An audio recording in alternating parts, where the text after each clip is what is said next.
नशात हसते, ठाव ठिकाणा माझा पुसते, मीच मला मग शोधत बसते. बोल मला तू हळुवार काही, सांग भले तू माझा नाही.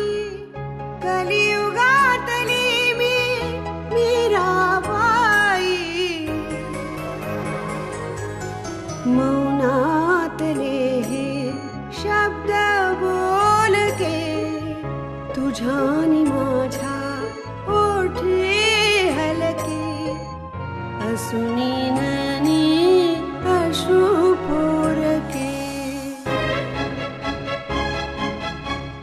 क्षणात आता सरतील लाटा, पक्षी घराच्या धरतील वाटा.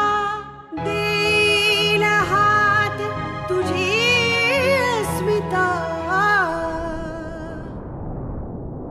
अस्मिता, अस्मिता, अस्मिता. यशस्वी हो असा आशीर्वाद मी देऊ शकणार नाही, कारण माझी खात्री आहे तू यशस्वी होणार नाहीस. घरच्यांच्या लाथा खाऊन बाहेर पडताय, आता बाहेरच्यांच्या का.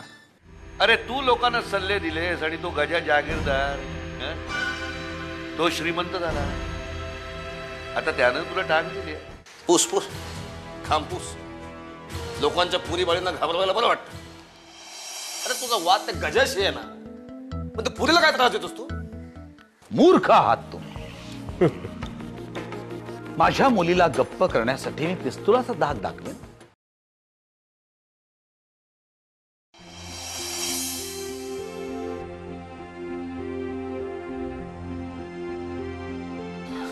अरे वा, घर सोडून चाललीयस?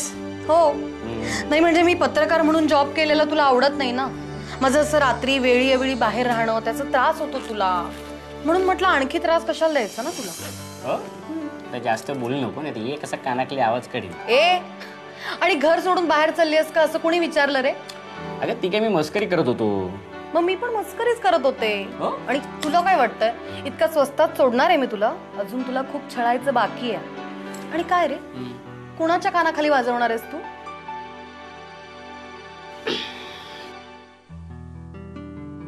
तुझ्या. जास्त लाडात येऊ नकोस. हे सगळं पॅकिंग उरकून मला सकाळी लवकर उठायचंय. पण बाय मला सांग, तू चाललीयस कुठे? म्हणजे एकटीच चाललीयस का मी पण तुझ्या बरोबर यायचंय? काय प्लॅन काय तुझा? मी एकटीच जाणार आहे. अरे आदिवासींवर आमच्या चॅनल करता एक फीचर कव्हर करते.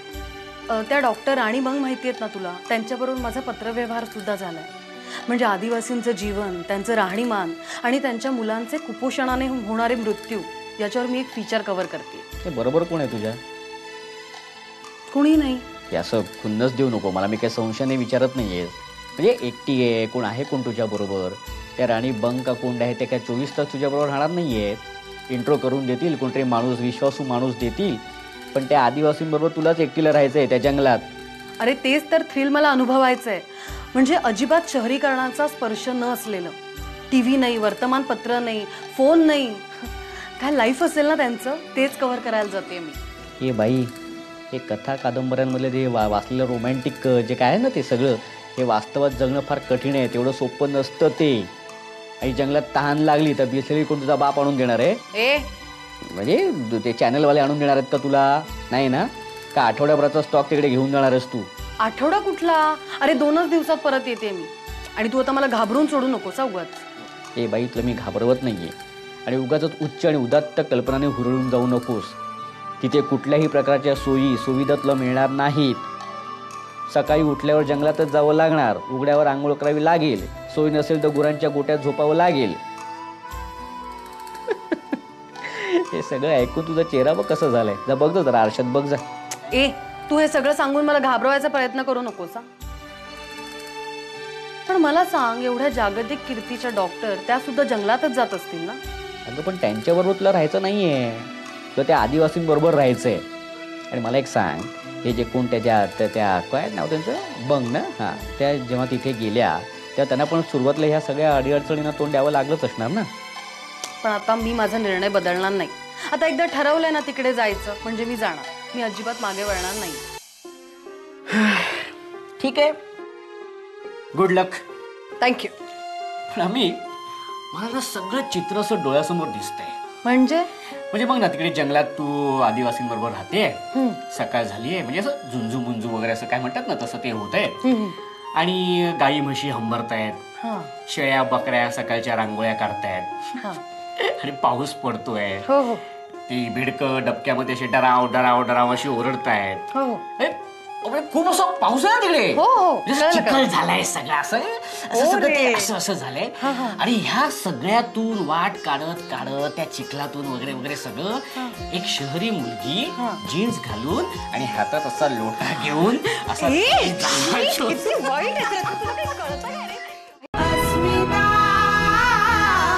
अस्मिता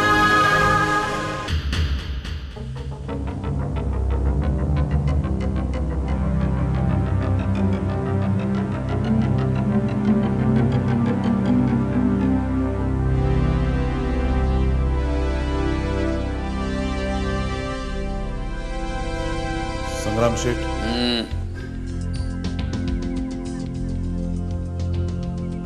अरे बाबो, जोड्यानं आलाय काय? संग्राम शेठने इथं पूजा बिजा घातल्या असं वाटलं का काय तुम्हाला? काय म्हाताऱ्यानं घराबाहेर काढलं ना? नाही काढलं नाही, मी माझ्या मर्जीने सोडलंय. तेच ते कंपनीत नाही का नोकराला सांगत राजीनामा दे नाहीतर आम्ही तुला काढतो. मग तो बिचारा राजीनामा देतो आणि कंपनी सोडून निघून जातो. तसं झालंय तुमचं.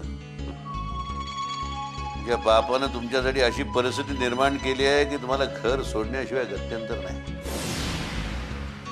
पण घर सोडल्यानंतर संग्रामच्या आश्रयाला जा असा सल्ला त्यांनी दिला, त्याबद्दल जर मला आश्चर्य वाटतंय. माझ्या बापाचा जो उद्धार तुम्ही चालवलाय तो आपण थांबवूया का? आणि तुम्ही म्हणताय तसं काही एक झालेलं नाहीये. मी जो आता तुमच्या दारात उभा आहे तो माझ्या स्वतःच्या मर्जीने.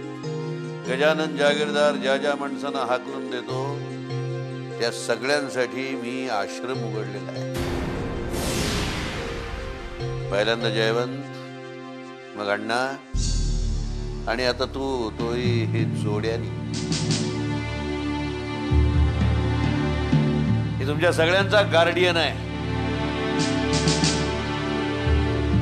एक गोष्ट लक्षात ठेवायची, तुम्ही इथे स्वतःच्या मर्जीनं स्वतःच्या पायाने चालत आलेले आहात. इथून बाहेर जाणं मात्र माझ्या मर्जीवर अवलंबून आहे. एक संधी तुम्हाला देतो, अजून विचार करा. इथून जायचं असेल तर आत्ताच जा. नंतर ही संधी कधी मिळेल मला माहित नाही, कदाचित कधीही मिळणार नाही. भविष्यात काय होईल ह्याचा विचार करून मी घर सोडलेलं नाहीये संग्राम शेठ. जे काय होईल त्याचे परिणाम भोगायची माझी तयारी आहे. हे बघा, माझ्या आश्रयाला आलेल्या माणसाला मी निराश करत नाही, आश्रय देतो. म्हणून मी काही चॅरिटी करत नाही. माझ्याही काही अपेक्षा असतात, त्याची काही किंमत असते, ती किंमत मी वसूल करतो. हे सगळं आधीच सांगतोय, नंतर बोंबलायचं नाही. हे मला याची कल्पना नव्हती असं म्हणायचं नाही. सांगितलं ना एकदा, मला गरज आहे म्हणून मी तुमच्या दारात आलोय. गरजवंताला जशी अक्कल नसते तशा त्याच्या काही अटी सुद्धा नसतात. मला वाटतं आपलं जमेल संग्राम शेठ. म्हणजे मी शक्यतो जमवून घेईन. पण जर मला जास्तच प्रेशराईज करायला लागला आणि जर माझं टाळकं सटकलं तर मात्र तुम्ही सांभाळून राहा. मला दम देणारा, मला नडणारा तू पहिला आहेस. बच्चा आहेस अजून. ठीक आहे, तुम्हाला लागेल तितके दिवस राहा. मात्र जाताना का जाताय तेवढं मला सांगून जा.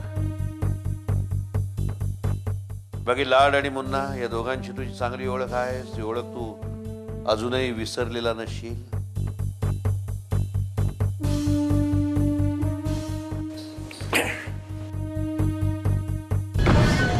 जरा थांबायचंच. मी तुमच्या रूमची व्यवस्था करून देतो.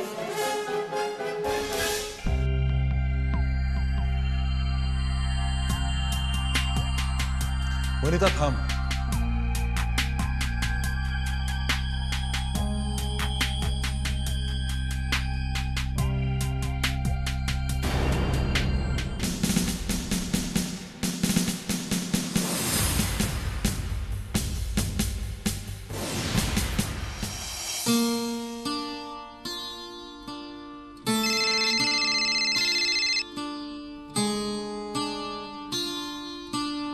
काय करतो हा फोन?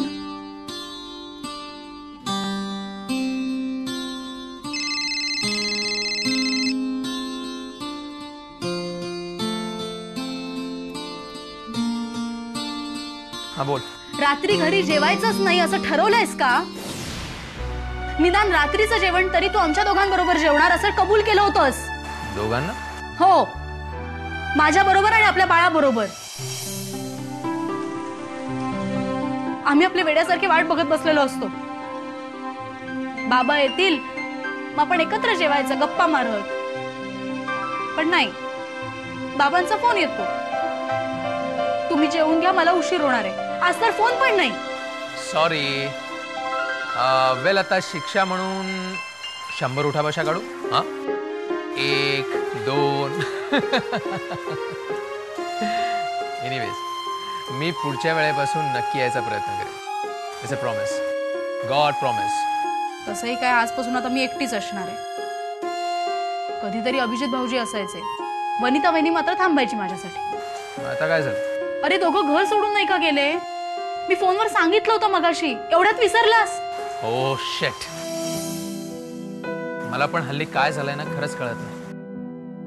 मल्टीनॅशनल कंपनीच्या प्रकरणाचं पर्यवसन अभिदादाच्या घर सोडण्यात होईल असं मला वाटलं नव्हतं.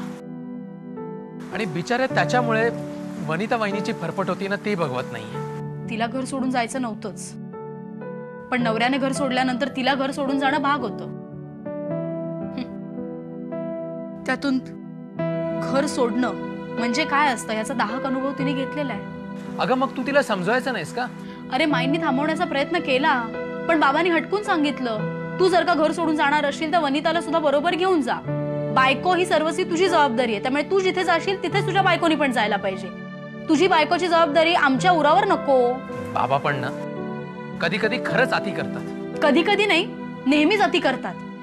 आता भाऊजीने घर सोडण्याचा निर्णय घेतला, त्यात वहिनीचा काय दोष होता? बरं, भाऊजी ऐकायला तयार नाहीत आणि बाबाही नाहीत. दोघही हट्टी, स्वतःच काय ते खरं करणार. नाही तेजू, मी तुला खरं सांगू, ह्यावेळी तरी किमान ह्यावेळी तरी अभिदादांनी जास्त समजूतदारपणा दाखवायला हवा होता असं मला प्रामाणिकपणे वाटतं. अगं बाबांचं वय झालंय आता, नाही म्हणजे त्यांनी ह्या वयात बदलावं अशी त्याची अपेक्षा आहे का? बरं त्यांची तब्येती कशी असते हे त्याला माहिती आहे. त्यांना डायबिटीसचा त्रास आहे, बीपीचा त्रास आहे. बरं ज्याला या गोष्टी समजायला हव्यात तोच हे घर सोडून गेलाय म्हणा. कुठे गेले असतील ते? आदित्य मला फार काळजी वाटते रे. आता तू कशाला काळजी करतेस त्याची? तो काय लहान आहे का? घर सोडायच्या आधी त्यांनी सगळ्या गोष्टींचा अगदी पद्धतशीरपणे विचार केला असणार. नाही आदित्य, हे असले डिसिजन काही विचारपूर्वक नाही ना घेत कोणी. रागाच्या भरात तडकाफडकी अभिजित भाऊजीने डिसिजन घेतलाय. माईनी त्यांना थांबवण्याचा खूप प्रयत्न केला. मग तू का नाही केलास? अरे मीही प्रयत्न केला तर प्रकरण माझ्या संघाशी आलं. दादा तुला काही बोलला? तेजू तुला दादा काय बोलला? नाही, ते महत्वाचं नाहीये. ते जे काय बोलले ते मी शांतपणे ऐकून घेतलं, कारण उलट उत्तर देण्यात काहीच अर्थ नव्हता. ते काय ऐकायच्या मनस्थितीतच नव्हते ना, आणि त्यांनी ऐकलं असतं तरी त्यांना पटलं नसतं ते. मग त्यांनी घर सोडलंय बरंच. आता तरी मला एकट्याला माझ्या मनाप्रमाणे काम करते. आदित्य, वादाचा मुद्दा हाच आहे की तुला तुझ्या मनाप्रमाणे वागता येत आहे आणि बाबा त्यांना त्यांच्या मनाप्रमाणे वागायची परवानगी देत नाहीयेत. अगं जर तो घर सोडण्याआधी माझ्याशी ह्या गोष्टींबद्दल बोलला असता तर मी त्याचे गैरसमज दूर केले असते ना. आदित्य, अजूनही वेळ नाही गेली आहे. प्लीज ट्राय अँड कॉन्टॅक्ट हिम. दोघंही शांतपणे बोला आणि प्लीज त्या दोघांना घरी परत आण.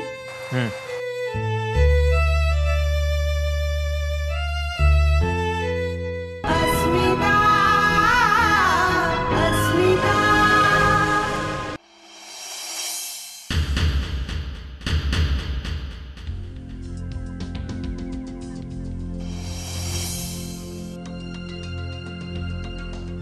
काय एकदम ताक. काय करणार अण्णा, तुम्ही इथे राहायला आल्यानंतर या घराचा फार आश्रम करून टाकलाय.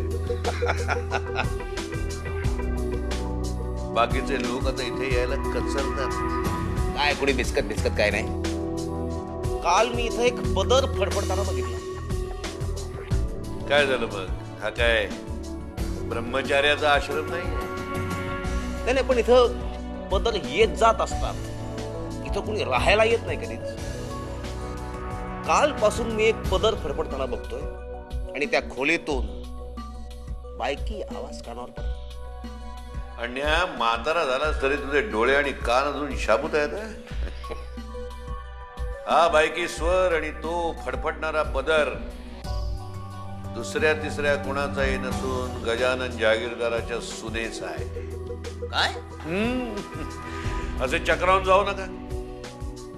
जागीरदारांचं ग्रह आता फिरलेले आहेत. फासे आता माझ्या बाजूने दान देत आहेत. पहिल्यांदा जयवंत, मग तुम्ही, आणि आता हे जोडपं ज्याला मी परागंधा व्हायला लावलं, ज्याला जेलची हवा खायला लावली, तोच हा अभिजित आपल्या बायको सकट मला शरण आलेला आहे. यालाच म्हणतात विनाशकाले विपरीत बुद्धी. मी काय त्याला अवतण द्यायला गेलो नव्हतो. जागीरदाराच्या घराचे वासे फिरलेले आहेत. त्या गजाला हार्ट अटॅक येतो का नाही बघ. मला फक्त त्या माऊलीची काळजी आहे रे. त्या घरामध्ये आता आहे कोण? ती वेडी मोठी मुलगी, हा बिंडोक मुलगा. तुला सांगतो, माझ्या आधी त्या गजाची सूनच त्याला नागवते का नाही पहा. त्याचं जे काय होईल ते भोगायला तो समर्थ. बापाने चूक केली, पोरगा घोड चूक करतोय. संग्राम शेठ, तुमची सूड बुद्धी कुठल्या थराला जाऊ शकते याचा अंदाज नाहीये त्या पोरांना. मी आपणून काही करत नाही अण्णा, खरंच काही करत नाही. अरे कधीतरी माझे चांगले दिवस येणारच ना. माझे चांगले दिवस येणार म्हणजे गजाला वाईट दिवस बघावे लागणार. त्याचे वाईट दिवस आले की मग ते सगळं त्याच्या मुलांना भोगावं लागणार. या अभिजितला मी काय दूध पिता बच्चा समजत नाही. मी काय आहे याची चुणूक मी त्याला दाखवलेली आहे. तरीही जर तो मला शरण येत असेल, माझ्या आश्रयाला येत असेल, तर अण्णा काळ्या मांजरासारखा तू त्याला आडवा जाऊ नको. नाही ना, मला शक्य नाही. कारण त्या कुटुंबाशी माझे जिव्हाळ्याचे संबंध आहेत, घरगुती संबंध आहेत. त्यांनी पोरांना वाऱ्यावर सोडलं असेल, मी नाही सोडू शकत. म्हणून मला त्याला भेटलं पाहिजे. निदान एक फोन तरी केला पाहिजे. ठीक आहे, मध्ये तुम्ही फांदा मारू नका. भेटा त्याला. लक्षात ठेवा, पण परतायचे दोर मी केव्हाच कापून टाकलेले आहेत. तुम्ही भेटून काही फरक पडणार नाही. अर्थात मी काय त्या अभिजितला अंडर एस्टिमेट करत नाही. त्या गजाचा पोरगा आहे तो काय सरळ सोड थोडा साप नाही. कल्पना आहे मला, कदाचित तो त्या गजापेक्षा जास्त कावेवाद असणार. कोणास ठाऊक अण्णा, तुम्हाला त्याला माझ्याकडे पाठवण्याचाही त्या म्हाताऱ्याचा कट असू शकतो. हा, पण मी जागा आहे.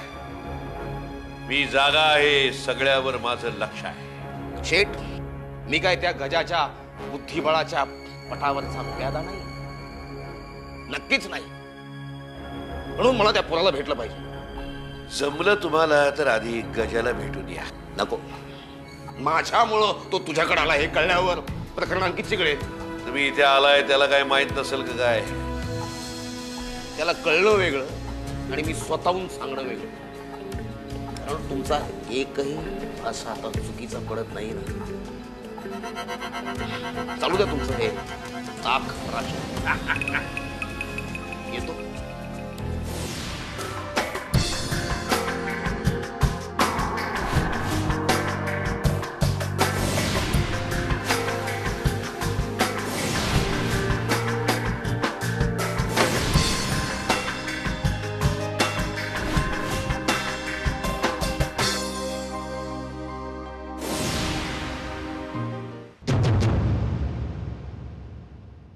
तुझं ना डोकं ताळ्यावर नाहीये म्हणून अशी आचरडासारखी उत्तरं देतोयस. तुझा नेमका प्रॉब्लेम काय रे? याआधी मी आउटडोअरला जात होते ना. पण हा संग्राम शेठ साधा सुद्धा भूत नाहीये, वेताळ येतो.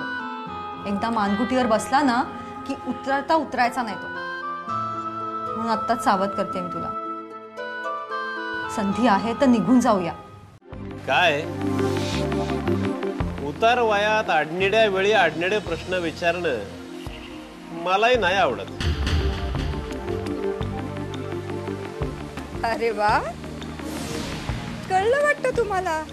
जळता जळता एक ज्योती अंधाराला सांगत होती, होती सच्ची माझी प्रीती.